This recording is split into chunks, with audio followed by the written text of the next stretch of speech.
Okay, let's talk about discomfort today, because I have mentioned before, I have said several times in different posts, in different videos, that discomfort will be a natural part of life. We can't really change that. We can't make it go away. We can't avoid it. In fact, avoiding it generally means that we experience more of it as a result because there's resistance there. So what do we do with it? What can we do with it?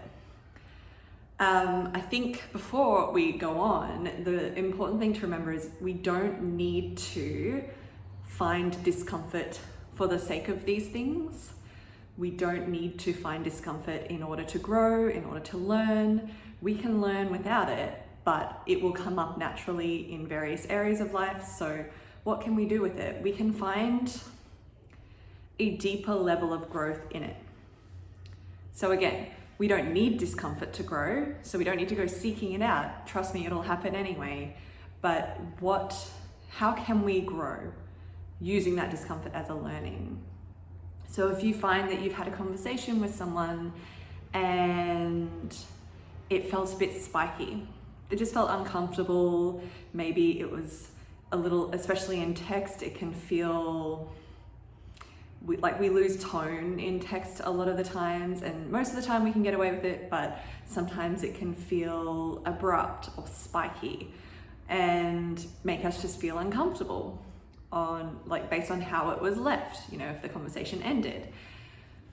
What can we do with that? That is an opportunity to really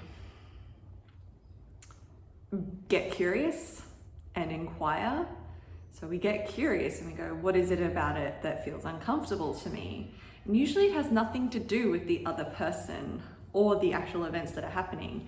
And it has a lot to do with your perception of something, or whether it's touched on a trigger, or if it has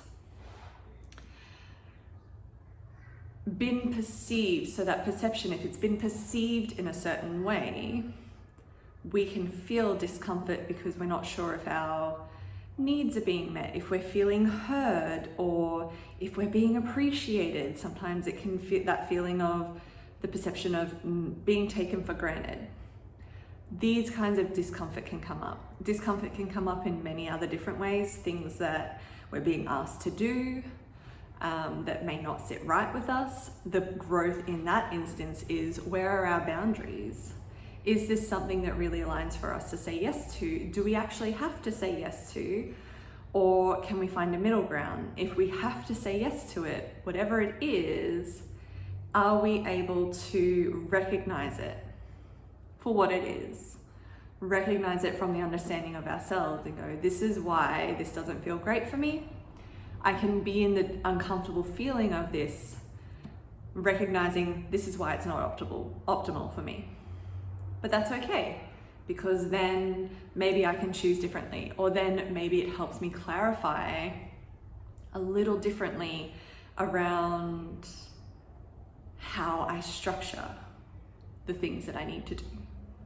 Or when in the day I do them, maybe I get to start to clarify boundaries around what time of day would suit me for this thing I have to say yes to.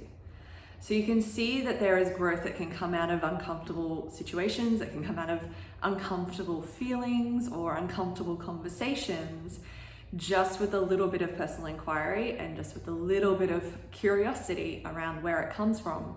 And not only that, instead of being stuck in that cycle of discomfort, going, okay, but what could I do with it next time? What could I do differently next time? And then allowing ourselves to clarify and redefine how it is that we do live, what it is that we do choose to have in our lives, and how it is that we allow them to show up in our lives. So there's a lot of growth and meaning that we can find in discomfort, but again, it's not something that we have to seek out discomfort in order to achieve. We can still inquire and be curious about ourselves without the catalyst of feeling uncomfortable. We can still set healthy boundaries or have an understanding of what our healthy boundaries might be without the discomfort of a situation that doesn't align with what is optimal for us. We don't have to have the discomfort for the growth. So again, you don't need to seek it out. You don't need to have this element of, I can only grow when I'm uncomfortable, because then you're perpetuating this actual toxic cycle if you step into that. But you at least feel a little more equipped when discomfort, and it will come when it comes, when discomfort does show up, because that is a natural part of life. You don't need to seek it out because it is going to show up anyway. So allow yourself to get curious next time you feel discomfort. And I don't mean uncomfortable in the sense of if someone's making you physically feel uncomfortable and unsafe. I mean, you can get curious, but really that can be a hard boundary, straight up. I mean about the feeling side of things. I mean about how you live your life, or what stories you have within you that inform you meaning of someone else's behavior, even if it's not quite true, because it'll be old stories. So let yourself be curious, let yourself check in and notice what that is for you. And then that way you can find that deeper meaning. You can explore that sense of your own personal growth and create the diamond out of that pressure cooker that can happen when we feel uncomfortable, and see what happens from there. It can really be used as that catalyst to come out and go, actually, that is not something I want to put up with in life. I'm gonna choose this, and it just has to match that now, and then be an active creator of your life as a result.